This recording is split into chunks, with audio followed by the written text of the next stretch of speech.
ARSN Television, Abuja, Nigeria. I am Kedija.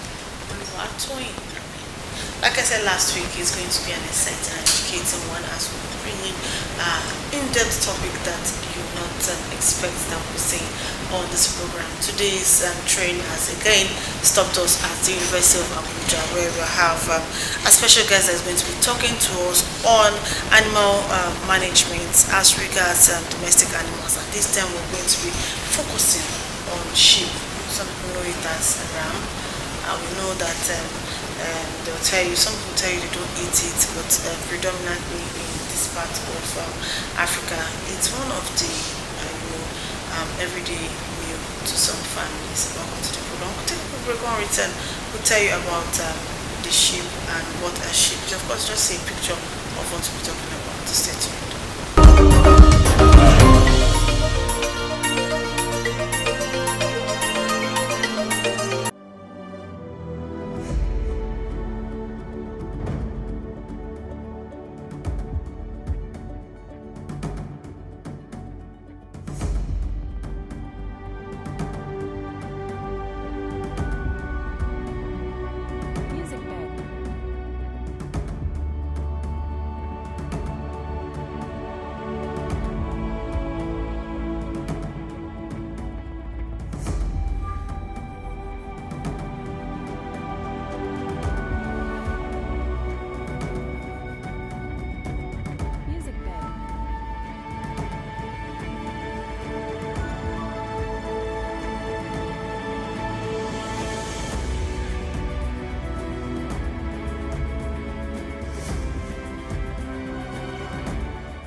Just joining us, it's Agric today on ARSN Television. This is where you can get first-hand information as regards innovations, technologies, and advancements in all agricultural practices. And like I said earlier, we're going to be doing animal management, and the focus is going to be on domestic animal, which is ram. This week we're going to be talking about ram, and to discuss that with us on the program today is Dr. Iwola Muslim Kayode. He's animal breeding and genetics lecturer in the University of Abuja. Welcome to the program, sir. Yeah, thank you very much. In the first place, I'll briefly talk about what rams are, or sheep rather. These are small ruminant animal. When we say ruminant animal, we are talking about the animal with 4 compartments, which are the omasum, the abomasum, the rumen, and the reticulum. So these are small ruminants. So in fact, it belongs to the same class like goats, but the female one is called sheep, which is the mature one, while the male is called ram, the mature one. So the management of this class of livestock is actually not difficult. In fact, those that have not even gone to the university, even to the school at all, they have all these animals at their backyard. So which is under backyard rearing system. So these animals can be reared on intensive system. That is all what the animals are needed, feeding, water, and every other thing have been provided 100%. And they can also be managed under semi-intensive, whereby it's like, let's say 50-50, where in a situation whereby the animal is being provided 50% of what is needed, and the remaining 50% the animal search for it outside. And then the last form of management is extensive, whereby nothing is even being provided. What is only provided is that the animal can even come home and sleep. The owner may not even care. And this is common in Nigeria. Even in Africa generally, it's common. And that is why you see when there is no proper management, you don't know where your animal is eating, what the animal is actually consuming, there must be complaints. And in this kind of system, the animals are exposed to a lot of hazard, diseases. They are highly vulnerable because there is no, adequate care for for them. But when these animals are managed on intensive system, whereby there is close look, from the owners to the animals, you look at what they consume, you look at the water, you look at the quantity of feed being given to all these animals, then the management is expected to be superb at the end of the day. Looking at each of this system, which is, you said intensive is better? Is the best. That you can monitor. Is the best. So since looking at extensive is what we do in Nigeria, how can we better? There is more people. How can we better, move to semi-intensive before one can now, go to intensive? Yeah, thank you very much. This is a very good question, which I think the livestock owners out there need to really understand. You see, the basic differences between these systems of management is that, yes, the basic differences is that, to confine animal and actually give the animal all what the animals need requires huge capital. So to set up intensive system is much more expensive than semi-intensive and extensive. But it has a lot of advantages because there will be close monitoring. You can watch what the animal is actually consuming. In case there is a disease outbreak, you can actually say, okay, this time my animal is not eating well, and so on and so on.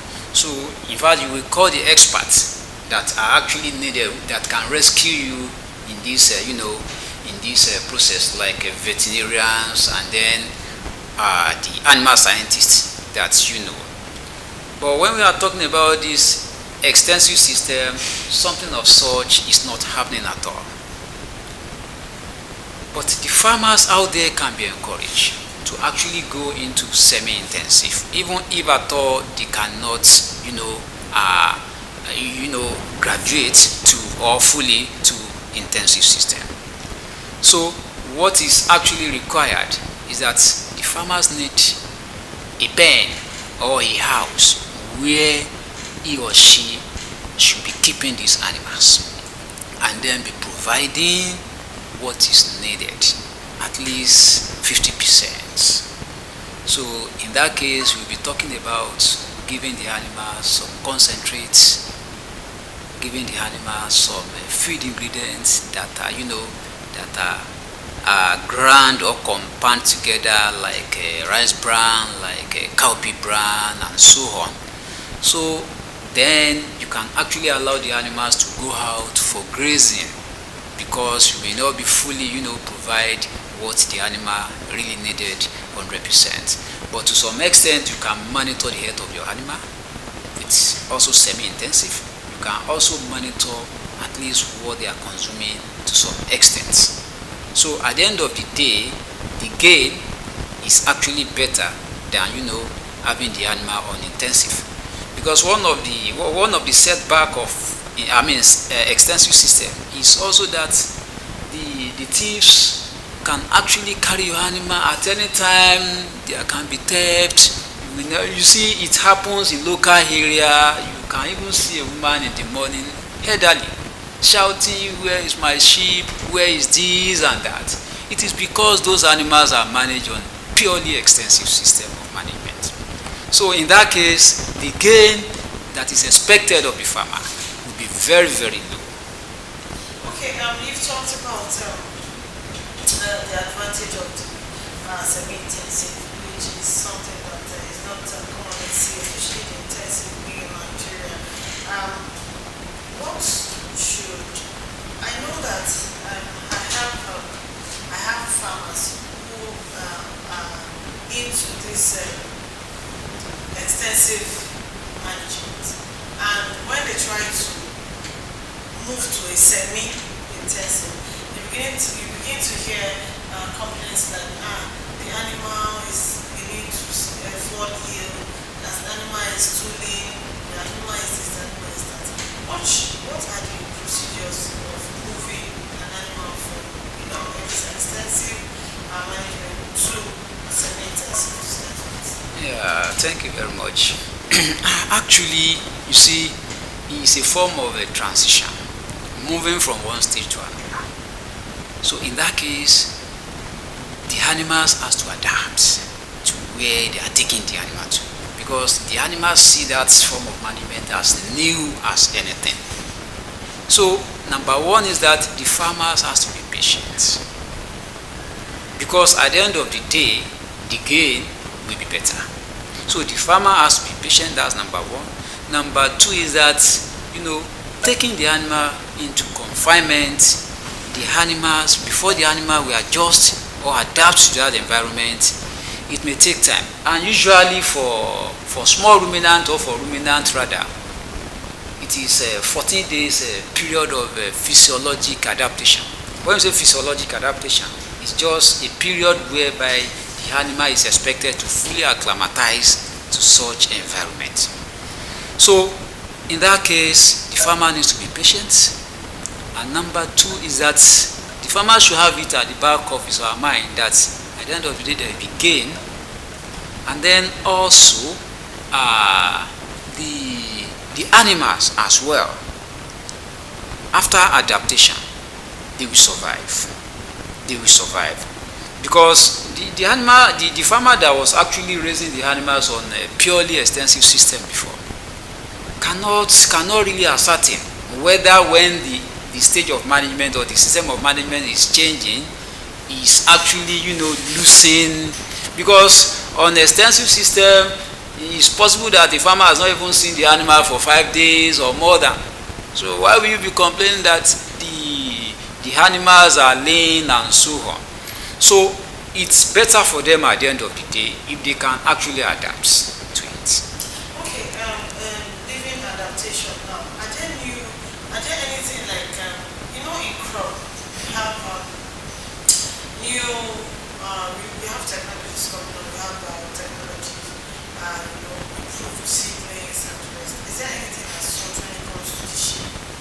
There is, and that's actually fall under breeding and genetics, animal breeding and genetics, whereby there is improved breed of sheep, goat, even in poultry rather. So, but in Nigeria, this is about technology era of advancement in technology. It cut across all the field of life sciences, including agriculture. So whereby sophisticated instruments are needed to actually advance this level. So it's also common. But the issue we have in Nigeria is that the animal genetic resources in Nigeria have not been fully characterized, especially in the aspect of ruminants. We only have sheep and some other breed of sheep, but in the area of improving them, we have not really gone so far in Nigeria because of lack of facilities, in the field of biotechnology and so on. So it is a possibility, as they have it in crop sciences, whereby they develop new varieties, seedlings and so on. So, but in the area of poultry, we have tried to some extent in Nigeria. At least in Nigeria, we have improved breed of chicken, such as Funab Alpha, which was developed by a Professor Adebambo at Funab. And then we also have Kuroila, we have Noila, we have Shika brand chicken and so on. And if you get to all these poultry farmers, you will see all these strains or improved breed of chicken with them. Okay, I know that Nigeria, with the nature of us, it is very, it's not easy for us to move to new trend. When we see new trend, especially when it comes to agricultural produce, we begin to say, it's bad to our health, is this one, is that one. How is this a new brand of animals? How are we accepting it? Do you think the acceptability level is? Thank you very much. As I've said, the improved breed of sheep is not common. In fact, I can say it's not really existing in this country. But when we are talking about poultry rather, it exists. Like the Noila I mentioned, it was actually developed by Amo. So it's an improved breed of chicken. So once the farmers see future or see it that if we venture into this, it is highly feasible, they embrace it. In so many farms, you will see Noilas that I'm actually talking about. It's like broilers. A farmer really know that if I raise my broilers for 6 weeks, it's ready for slaughtering. It's ready for, it will attain, market size, market weight, and so on. The farmer will actually embrace it. The farmer will embrace it. So what the farmer really needs is that to convince them that this improved or this technology I'm bringing, these are the advantages. They will embrace it. So quickly we'll take a quick break. On return, the program continues. Stay tuned.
television, and we have been talking about the trends in management of domestic animal, and our focus for today is sheep. Yes, sheep.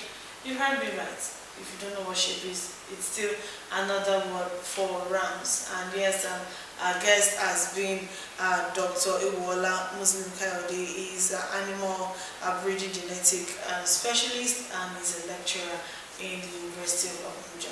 We've been talking so much on this. He has told us the different types of management that we have, and the intensive, the semi-intensive, and of course the extensive, right? The extensive type of breeding of this animal. We've heard it. There's no, so to say, in quotes, improved, breed of ram now in Nigeria. But of course, other animals like the chicken have, they are said, that have improved ones like the Nola that we get in the markets and the rest of it. So quickly, we tell us of what are these improved, I agree that we don't have it in Nigeria, but if we do, is this the health, is there any health hazard attached to it? Yeah, thank you very much. To actually come about improved or to improved, either animal or crop, we have to actually go to the genetic or genomic level, whereby to some extent there will be manipulation of some gene.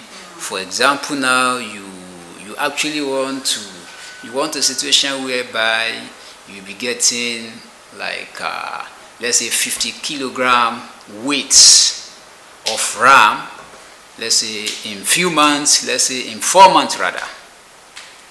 That is, and then your local breed can never do that. So you have identified another animal that can actually do that, exotic one. Then you can actually bring that animal to cross the, to cross the local one. In fact, such process is called grading up in breeding and genetics. So in that case, you continue crossing until desired traits of interest is achieved. That is pure breeding. But at genomic level, whereby you actually get the samples, it could be tissue sample, it could be, blood and so on, depending on what you are looking for. At genomic level, you can also do that. But the issue is that there is issue with what we call, genetic, manipulated food, or genetic manipulated organisms rather. We call it GMO. The issue with this is that when you have actually, go to the genome level of this animal, you have actually altered the sequence of DNA. So in that case, the risk of, if the animal you actually, if the source of the animal, where you got it from, is actually having some diseases and so on, and no proper check, then automatically it has been transferred to your local breed. But to actually be on the safe side, you can actually do normal breeding, normal crossing on the feed, and that is how they have, that is what they have done in poultry, all this improved breed of chicken that I mentioned. And today it is actually working. So people are afraid of GMOs, genetically modified or manipulated food or organisms. Yes. Okay, yes, thank you very much. I think we've done GMO some time ago, and I know that the federal government has all the time said that the GMO produce are good ones, they don't have health hazards and the rest. So thank you for also clearing the air as regards that. So before we go, give us your word for farmers who rear this kind of animals. For someone that wants to start the semi-intensive, especially now that we have the Ramadan season coming on, what do they need to do? What do they need to do? Yeah, my advice for farmers in the house is that they should be ready to embrace new technology. As I've said, intensive system is the best. And what is actually required is to actually get a house. House your animal, give the animals all what the animals need, and adhere strictly to the management practices. So if the farmers can do all this, then there won't be problem, and then at the end of the day they will see benefits. Okay, as you've heard it, farmers should do the needful, ensure that you try as much as possible. Even if you cannot practice the intensive, you should try to do the semi-intensive. Though, according to experts, the intensive is the best way to monitor your animal, to know if anything is wrong with them. It saves them from theft, it saves them from diseases, and of course gives them safety. Shelter, he said, is one of the major components of having these animals. If you have shelter for them, of course you know that even if you're doing the semi-intensive, the animal goes and comes back after going around for the day. On that note, we wrapped up on the program Agric today for this week. Join us again same time, same station next week. I am Khadija Oluwatoyin. I'm saying bye.